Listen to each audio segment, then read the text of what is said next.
በፋርስ በረሃዎች እምብርት በጥልቅ የምድር ውስጥ ዋሻዎችና በሚስጥራዊ የቴክኖሎጂ ላቦራቶሪዎች ውስጥ ለዘመናት ሲታሸግ የቆየው የኢራን ወታደራዊ ጥበብ ዛሬ ፋታህ 2 በሚል ስም ይፋ ሲሆን ዓለም ትንፋሿን እንድትውጥና የሀያላን መንግስታት መሪዎች በድንጋጤ እንዲረዱ አድርጓቸዋል። ይህ መሳሪያ ተራ የብረት ክምር ወይም ተራ የሚሳኤል ቴክኖሎጂ አይደለም። ይህ በሰማይ ላይ የሚሰነዘር መለኮታዊ ቁጣ፣ የጠላቶች የማይቀለበስ መቃብርና የኢራን ብሔራዊ ኩራት ተምሳሌት ሆኖ የቀረበ የዘመናችን አስፈሪው ጭራቅ ነው። ፋታህ 2 ወደ ሰማይ ሲወነጨፍ የሚተፋው እሳት የጠላትን ምሽግ ብቻ ሳይሆን ለዘመናት የቆየውንና ዓለምን ሲያስጨንቅ የነበረውን የምዕራባውያንን የአይበገሬነት ትረካና ወታደራዊ ትዕቢት ጭምር አመድ የሚያደርግ የቴክኖሎጂ ተአምር ነው። ዛሬ በዋሽንግተን የፔንታጎን ቢሮዎችና በቴልአቪቭ የጦር ማዘዣ ማዕከላት ውስጥ የሚገኙ ስትራቴጂስቶች እንቅልፍ አጥተው የሚባክኑት ይህንን የሰማይ ላይ መንፈስ እንዴት መመከት እንደሚቻል አንዳችን መፍትሄ ማግኘት ስላልቻሉና የጦርነት ሕግጋት ሙሉ በሙሉ መለወጣቸውን ስለተገነዘቡ ነው። የፋታህ 2 የቴክኖሎጂ ልዕልና የሚጀምረው ሃይፐርሶኒክ ከሚለው እጅግ ረቂቅና ለብዙ ሀገራት የማይጨበጥ ህልም ከሆነው ጽንሰ ሐሳብ ነው። የሚሳኤል ከድምፅ ፍጥነት በላይ በ15 እጥፍ ወይም ማክ 15 በሆነ ፍጥነት ሰማይን እየቀደደ ይከንፋል። እንዲህ ያለው ፍጥነት ማለት ሚሳኤሉ በሰከንድ ውስጥ ከ5 ኪሎ ሜትር በላይ ይጓዛል ማለት ሲሆን ይህም በምድር ላይ ያለ ማንኛውም ራዳር ወይም የመከላከያ ዘዴ ሊያየውና ሊያሰላው ከሚችለው አቅም በላይ ነው። ነገር ግን የፋታህ 2 እውነተኛ አስፈሪነት ፍጥነቱ ብቻ አይደለም። ሚሳኤሉ የታጠቀው ሃይፐርሶኒክ ግሊድ ቪየክል የተባለ እጅግ ውስብስብ ቴክኖሎጂ ነው። አብዛኛው ባለስቲክ ሚሳኤሎች አንዴ ከተተኮሱ በኋላ ልክ እንደ ኳስ የሚከተሉት የታወቀ መስመር አላቸው። ይህም ጠላት እንደሚወድቁ አስልቶ አየር ላይ እንዲመታቸው እቅድ ይሰጣል። ፋታህ 2 ግን ይህንን የተፈጥሮ ሕግ ይጥሳል። ሚሳኤሉ ወደ ከባቢ አየር የላይኛው ክፍል ከወጣ በኋላ እንደ መብረቅ አቅጣጫውን እየቀያየረ እንደ ወፍ እየጠለቀና እየተምዘገዘገ ይጓዛል። ጠላት ሚሳኤሉ የት እንደሚያርፍ ለማወቅ ቀርቶ በራዳር ስክሪኑ ላይ ያለውን ብልሽታ እንኳን ተከትሎ ለመጨረስ ጊዜ የለውም። ይህ የሚሳኤል ቴክኖሎጂ የጦርነትን ትርጉም ለዘላለም የቀየረና የጠላትን መከላከያ ወደ ቆርቆሮነት የለወጠ የጥበብ ድንቅ ነው። ሚሳኤሉ በሚጓዝበት ወቅት የሚፈጠረው እጅግ ከፍተኛ ሙቀት ብረትን ሊያቀልጥ ቢችልም የኢራን ሳይንቲስቶች የፈጠሩት ልዩ የሴራሚክ ኮምፖዚት ሽፋን ሚሳኤሉን እንደ ድልድይ ሆኖ ያሻግረዋል። ለእስራኤል መንግስት ፋታህ 2 የህልውና ስጋት ብቻ ሳይሆን የመጨረሻው የጥፋት ቀን ደውል ተደርጎም ይወሰዳል። እስራኤል ለዓመታት በቢሊዮን የሚቆጠር ዶላር በማፍሰስ የገነባቻቸው እንደ አይረንዶም፣ ዴቪድ ስሊንግ እና አሮ ያሉ የመከላከያ ጋሻዎች በፋታህ 2 ፊት እንደ ሸረሪት ድር ደካማና ዋጋ ቢስ ናቸው። ከኢራን ምድር የሚተኮስ ፋታህ 2 ቴልአቪቭ ወይም የዲሞና የኒኩሌር ማዕከል ለመድረስ የሚፈጅበት ጊዜ ከ7 ደቂቃ በታች ነው።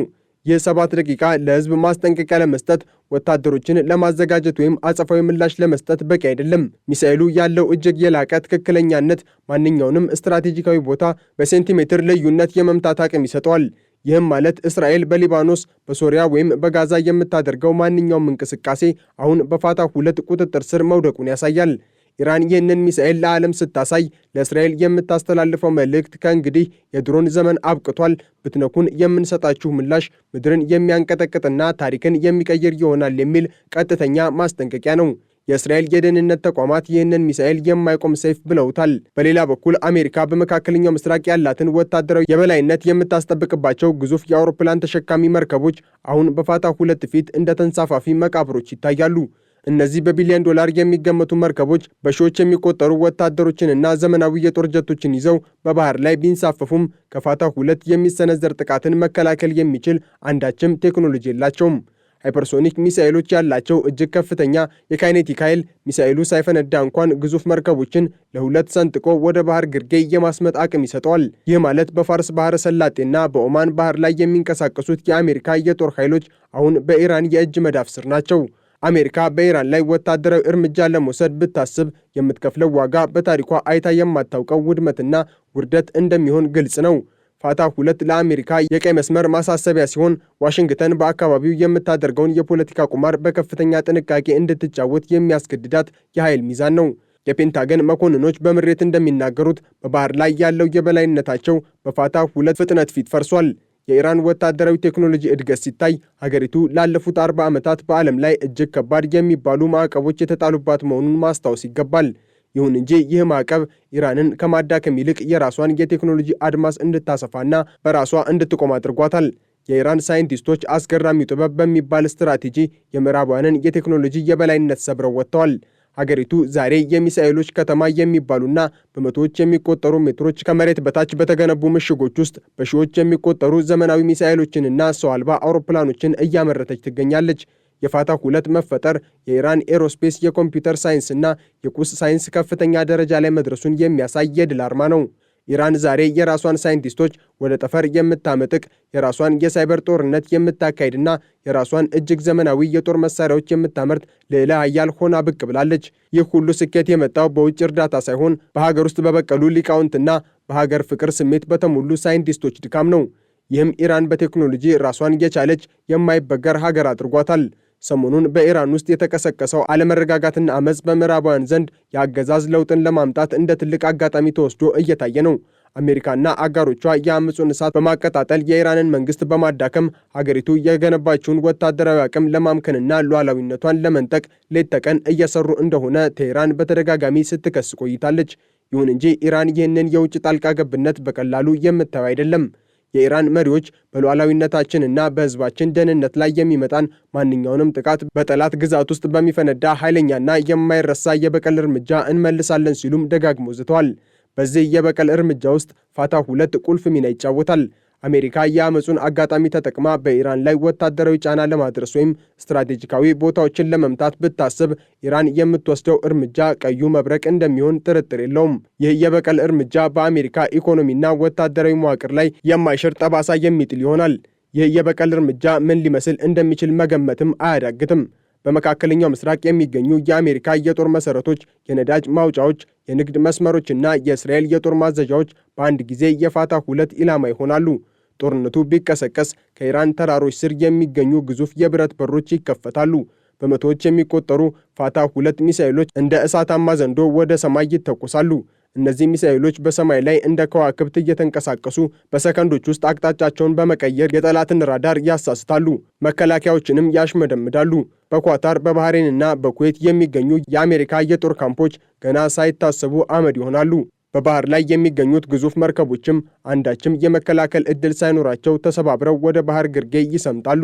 ይህ ጦርነት ተራ ግጭት ሳይሆን የምዕራባውያንን ኢኮኖሚና ወታደራዊ ግርማ ለዘላለም የሚቀብር ታሪካዊ ክስተት ይሆናል። ፋታህ 2 የኢራን የመጨረሻው ካርድ ነው። ጠላት ሰላምን ካልመረጠ ጥፋትን በገዛ እጁ ይጋብዛል።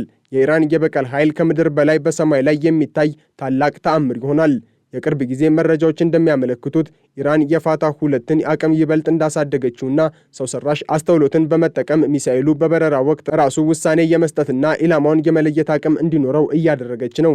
ይህ ደግሞ የጠላትን መከላከያ ይበልጥ አቅመ ቢስ ያደርገዋል። የአውሮፓና የአሜሪካ የደህንነት ተቋማት የፋታህ 2ን መኖር እንደ ስትራቴጂካዊ ድንጋጤ ነው የገለጹት። እኛ ሃይፐርሶኒክ ሚሳኤልን መከላከል የሚችል መሳሪያ ለመገንባት ቢያንስ 10 ዓመት ይፈጅብናል። ኢራን ግን ዛሬ እጃችን ላይ አድርገዋለች ሲሉ የፔንታገን ባለሥልጣናት ስጋታቸውን በይፋ ገልጸዋል። ይህ ሚሳኤል የዓለምን የጦር መሳሪያ ሽያጭ፣ የዲፕሎማሲ ንግግርና የኃይል ሚዛን ሙሉ በሙሉ ለውጦታል። አሁን ላይ ኢራን ከሩሲያና ከቻይና ጋር በመሆን አዲስ ዓለም አቀፍ ስርዓት ለመፍጠር እየተንቀሳቀሰች ሲሆን ፋታህ 2 የዚህ አዲስ ስርዓት ወታደራዊ ዋስትና ነው። የምዕራባውያን የአንድዮሽ የበላይነት አሁን በፋታህ 2 ፍጥነት ፊት ተንበርክኳል። በተጨማሪም የኢራን ወታደራዊ ዶክትሪን ንቁ መከላከያ በሚለው መርህ ላይ የተመሰረተ ነው። ይህም ማለት ኢራን ማንንም ቀድማ የማጥቃት ፍላጎት ባይኖራትም ጥቃት ሊሰነዘርባት መሆኑን ካወቀች ግን ጠላት ሳይንቀሳቀስ ቀድማ የመደምሰስ አቅም እንዳላት ማረጋገጥ ነው። ፋታህ 2 የዚህ መርህ ዋና አስፈጻሚ ነው። ይህ ሚሳኤል ኢራንን በክልል ውስጥ ያለ ክርክር ዋናው ተዋናይ አድርጎታል። የባህረ ሰላጤው አገራት ከኢራን ጋር ግንኙነታቸውን ለማስተካከልና ሰላም ለመፍጠር የወሰኑት ኢራን ያላትን የማይበገር ወታደራዊ አቅም ስላዩና ጦርነት ቢነሳ የሚከተለውን ጥፋት በሚገባ ስለተረዱ ነው። ፋታህ 2 በመካከለኛው ምስራቅ የሰላም ዋስትና ሆኗል። ምክንያቱም ማንም ኢራንን ሊዋጋ ስለማይደፍርና ጦርነት ቢነሳ ለራሱም እንደማይተርፍ ስለሚያውቅ ነው። ይህ ሚሳኤል ለዘመናት የተዛባውን የቀጠናውን ኃይል ወደ ትክክለኛው መስመር መልሶታል። ይህ በሰማይ ላይ የሚከንፍ አስፈሪ ኃይል በታሪክ ታይቶ የማይታወቅ የኢንጂነሪንግ ጥበብ ውጤት ሲሆን የኢራንን አየር ኃይል ወደር የለሽ ደረጃ ላይ አድርሶታል። የፋታህ 2ን ፍጥነት ለመረዳት ፀሐይ ከመጥለቋ በፊት በሺዎች የሚቆጠሩ ኪሎሜትሮችን አቋርጦ ግቡን እንደሚመታ ማሰብ በቂ ነው። ይህ ማለት ጠላት ገና ጦርነት መጀመሩን ሳያውቅ ዋና ዋና የጦር ማዕከላቱ በእሳት ይጋያሉ ማለት ነው። የምዕራባውያን ጀቶችና ሚሳኤሎች ፋታህ 2ን ለማሳደድ ቢሞክሩም እንደ ጥላ ሆኖ ያመልጣቸዋል። ይህ ሚሳኤል የኢራን የጥበብ መንፈስ ነው። የትውልዶች ድካም ውጤት ነው። የነጻነት አርማም ጭምር ነው። ዛሬ በቴህራን ጎዳናዎች ላይ የሚሰማው የኩራት ድምፅ ከዚሁ የሚሳኤል ኃይል ጋር የተቆራኘ ነው። ኢራን አሁን ከለማኝነቱና ከጥገኝነቱ ዘመን ወጥታ የራሷን ዕድል በገዛ እጇ የምትወስን ሀያል አገር ሆናለች። ፋታህ 2 የሰው ልጅ የጥበብ የቁርጠኝነትና የቴክኖሎጂ ውጤት ነው። ይህ ሃይፐርሶኒክ ሚሳኤል የኢራንን ወታደራዊ የበላይነት የሚያረጋግጥ የእስራኤልንና የአሜሪካ ትዕቢት የሚሰብርና የዓለምን ፖለቲካ የሚቀይር የጥፋትና የድል አርማ ነው። ዛሬ በፋርስ በረሃዎች ውስጥ የሚሰማው የሚሳኤሉ የሞተር ድምፅ ለኢራን ሕዝብ የነፃነትና የሉዓላዊነት መዝሙር ሲሆን፣ ለጠላቶቿ ግን የመርዶ ድምፅ ነው። ዓለም ዛሬ ያለችበት ሁኔታ እጅግ አስፈሪና አሳሳቢ ቢሆንም ፋታህ 2 ግን እንደ ግዙፍ አምድ ቆሞ ኢራንን አትንኩ የሚል ግልጽ መልእክት ለዓለም እያስተላለፈ ነው። የፋርስ አንበሳ ተነስቷል። ፋታህ 2 ደግሞ የዚህ አንበሳ ጥፍር ነው። ወደፊት ምን እንደሚፈጠር ባይታወቅም አንድ ነገር ግን ግልጽ ነው። ፋታህ 2 ያለበት ዓለም ከዚህ ቀደም ከነበረው ዓለም ፈጽሞ የተለየ ነው። የሀያላን መንግስት የብቸኝነት የበላይነት አብቅቶ የቴክኖሎጂና የቁርጠኝነት ዘመን ተጀምሯል። ፋታህ 2 የሰማይ ላይ ጌታ፣ የጠላቶች መቅሰፍትና የኢራን የድል አርማ ሆኖ ለዘላለም ይኖራል። ይህ ሚሳኤል የሚተፋው እሳት የጠላትን ምሽግ ብቻ ሳይሆን የተዛባውን የዓለም የኃይል ሚዛን አስተካክሎ አዲስ የታሪክ ምዕራፍ የከፈተ ድንቅ ፈጠራ ነው።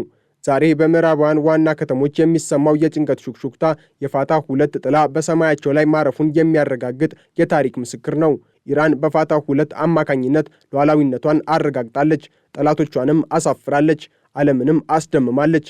ይህ የሚሳኤል ኃይል የሰው ልጅ የፈጠራ ጥግና የወታደራዊ ጥበብ የመጨረሻው ምዕራፍ ነው። ተንበርካኪነት አብቅቶ ሉዓላዊነት በፋታህ 2 ክንፎች ላይ ረግቷል።